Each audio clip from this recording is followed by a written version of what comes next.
Les gens cherchent à faire le maximum de choses pour remplir le plus leur emploi du temps, travailler plus, et toujours encore plus. Mais attendez, est-ce que c'est ça la productivité? Eh bien non. Et dans cette vidéo, je vais t'expliquer comment vraiment devenir productif. En 2 étapes simples. Bien sûr, le dernier conseil sera le meilleur, alors reste bien jusqu'à la fin de la vidéo. 1. Diminuer le temps de travail. Ça va totalement en contradiction avec ce que la majorité dit, mais tu ne dois pas faire le maximum de choses et remplir ta vie le plus possible, mais au contraire, pour réellement travailler plus, il faut d'abord bien travailler. Et pour bien bosser, c'est facile. Il faut encore moins travailler. Hein, quoi? Attendez, l'équipe. Ce qui te permettra d'être bien plus immergé dans ce que tu fais, donc être pleinement concentré dans l'activité que tu exerces, c'est pas la concentration en elle-même.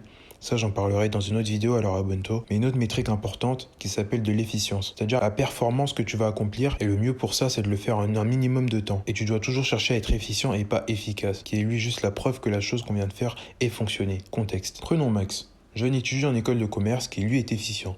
Il se dit qu'il va travailler de 10h à midi, il va bosser comme un ouf sur ses cours en seulement 2 heures. Il ne va pas se déconcentrer une seule seconde ni regarder ailleurs alors qu'il y a le chat qui arrête pas de gratter sa jambe. Et en plus, après avoir mangé le midi à 14h, il aura tellement bien révisé qu'il aura du temps pour lui y aller au cinéma avec ses potes. Tandis que Hélène, également amie de Max, et qui est plutôt elle jeune étudiante en école d'économie-gestion, se dit qu'elle va bosser de 8h à midi, puis de 14h à 18h. Elle va peut-être travailler bien plus que son ami Max en faisant des courbes chiantes, en révisant ses cours, en se déconcentrant dès que son chien se frotte à elle, mais elle sera bien moins efficiente.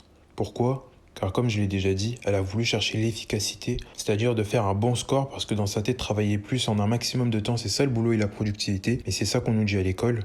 C'est ça qu'on nous dit de faire depuis tout petit, mais le jour du contrôle, bizarrement, c'est Max qui a eu 15 sur 20, tandis que Hélène a malheureusement eu 11 sur 20. Et là, on voit une différence, c'est en bossant en un minimum de temps que tu te rendras compte que tu as beaucoup plus de temps. Ça, c'est le vrai bonus que je nomme gain de temps. Un super pouvoir que les gens efficients ont et que les autres n'ont pas, car ils ont compris que la seule chose qui nous appartient vraiment, c'est notre corps et notre temps, et comment on utilise ce temps. Mais est-ce que c'est suffisant pour être productif? Bien sûr que non. Max a fait quelque chose que Hélène n'a évidemment pas fait. J'espère que t'as pas oublié quand même.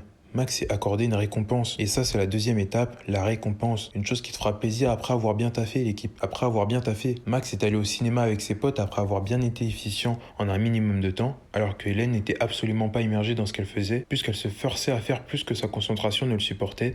Et en plus sans récompense au-delà de ça. Vraiment l'équipe, c'est important de s'accorder une petite récompense à la fin. Ça permettra à votre cerveau de savoir que dès qu'il va travailler, à la fin il aura quelque chose qu'il mérite, comme l'âne et la carotte en fait. Et en plus de ça, ça vous donnera encore plus envie de travailler. Donc pour récapituler, il faut seulement travailler moins de temps, tout en travaillant extrêmement bien dans ce laps de temps. Je vous conseille 3 heures max, après ça vous vous déconcentrerez à coup sûr. Et aussi placer une récompense qui peut être sociale, comme Max qui allait au ciné avec ses amis. Car si t'as pas vu ma vidéo sur la solitude, les humains sont des blaireaux, les vrais sauvent. Et aussi je sais pas, un M.